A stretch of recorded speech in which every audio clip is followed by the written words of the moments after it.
A mí cuando me hablan hoy en día, que cuando doy las charlas de la crisis, que todo el mundo me pregunta por la crisis, ¿no? Les digo, ¿qué crisis? ¿De qué crisis me estáis hablando? Hombre, la crisis económica, la crisis financiera, ya, ¿pero cuál? Porque aquí tenemos crisis hace 1 año y medio, y es seria. Pero, ¿cómo es que no hemos dicho nada de la crisis profunda en la que viven 3.000 millones de personas desde hace décadas o siglos? Tú háblales a esta gente de nuestra crisis y se van a reír.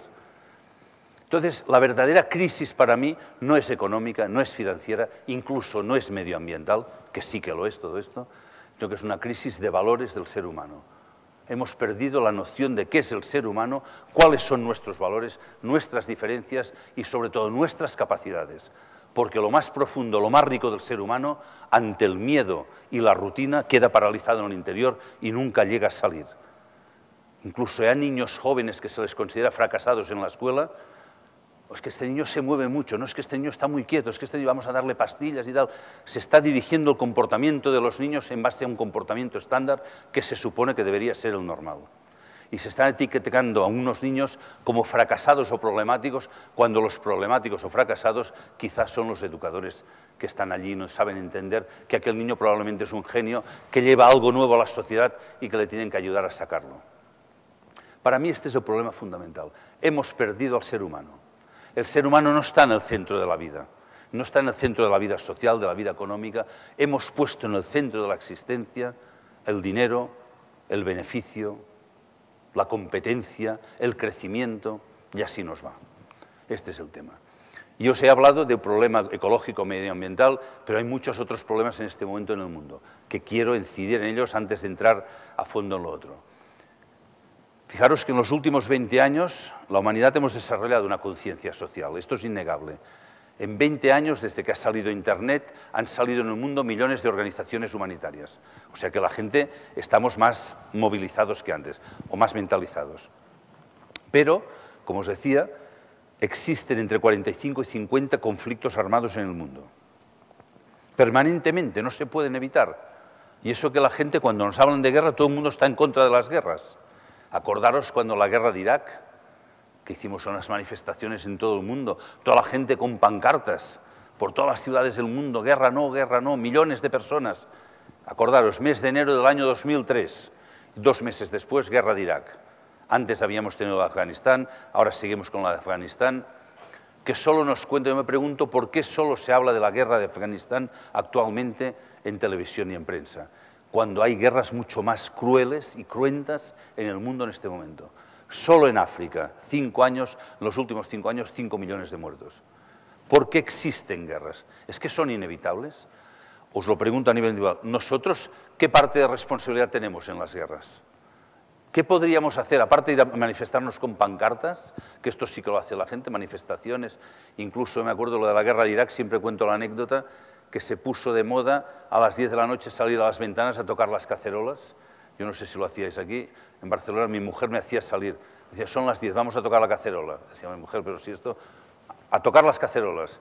Y como que estoy poco en casa, cuando me dice algo lo hago para que no se me enfade. Pues salíamos a la ventana, todos los vecinos, hola, mira... Bueno, un acto social, era bonito, tocábamos las... Guerra no, pero esto no sirvió de nada. La pregunta que os hago es, ¿podríamos hacer algo? ¿Hay algo en nuestras manos que pudiéramos hacer para que esto empezara a cambiar? Y en el tema económico que he estado tocando, ahora hay crisis, es cierto, ¿no? Y me dice mucha gente, no frivolices, que cada día hay más gente que va al paro. Y lo sé, y es una preocupación. Pero les digo, en esta provocación que me gusta hacer, van al paro, pero hay 3.000 millones que darían lo que fuera para ir al paro, que no tienen paro ni tienen nada. O sea, no podemos seguir pensando, es que yo tengo este problema en mi país, a ver cuándo vamos a volver a crecer, a ver cuándo volverá la productividad, y no podemos volver a crecer como antes. El modelo que hemos mantenido es insostenible. El planeta no da para más, ya antes no daba para tanto, y desde que China, India y Brasil y otros se han metido en el mismo modelo de producción, este planeta está al borde del colapso. Tendríais que haber oído hoy el informe de gente científica de lo que estaban planteando. No da para más, es que tienen miedo que no lleguemos ni a 10 años si seguimos así. Entonces, gente, bueno, es que tenemos que volver a crecer, a crecer, a crecer, pero crecer no puede ser un objetivo del ser humano. Fijaros que, hablando de organismos, a mí me gusta buscar siempre imágenes vivas de las cosas. en un organismo, por ejemplo, en el organismo humano, cuando surgen células que quieren crecer desmesuradamente y se olvidan de todo el organismo, se olvidan del plan global del organismo, a esto le llamamos cáncer. Cáncer es cuando un grupo de células van a su aire y quieren crecer, y ya no les toca crecer allí, porque tienen que estar pendientes de todo ese organismo. Pues esto está sucediendo hoy a nivel social. Hay células sociales, grupos, personas y grupos de personas que solo quieren crecer. Y cuando yo en 35 años de profesión a mucha gente les digo, ¿pero por qué quieres crecer más? Hombre, porque hay que crecer más y tal, tenemos que poner unos objetivos de crecimiento. Ya, pero ¿tú qué quieres aportar al mundo? Entonces ya se me quedan así, bueno, no sé, hombre, pero hay que crecer, hay que generar beneficios y tal, ¿no? Yo en la Caja de Ahorros que he trabajado 30 años, cuando llegaba el mes de diciembre temblábamos los directores, porque nos reunían todos, el director general, el director comercial, objetivos para el año que viene. Estaba todo el mundo ahí, Dios mío. Tenemos que crecer 30%, 40%, 60%, cada año peor. No, es que tenemos que crecer más, porque claro, la cosa está muy difícil, cada año más millones de beneficios. Tenemos que crecer más, ¿pero por qué tenemos que crecer más? Porque tenemos que pasar en el ranking a la otra entidad que va por delante de nosotros. Y los demás les decían lo mismo, tenemos que crecer más y crecer más. Y claro, llega un momento que cuando quieres crecer ya no sabes cómo crecer, ¿no? No puede ser el crecimiento el objetivo, en todo caso será el resultado. Tenemos que recuperar el sentido de la existencia. ¿Qué queremos hacer como seres humanos? Y esto empieza en la infancia.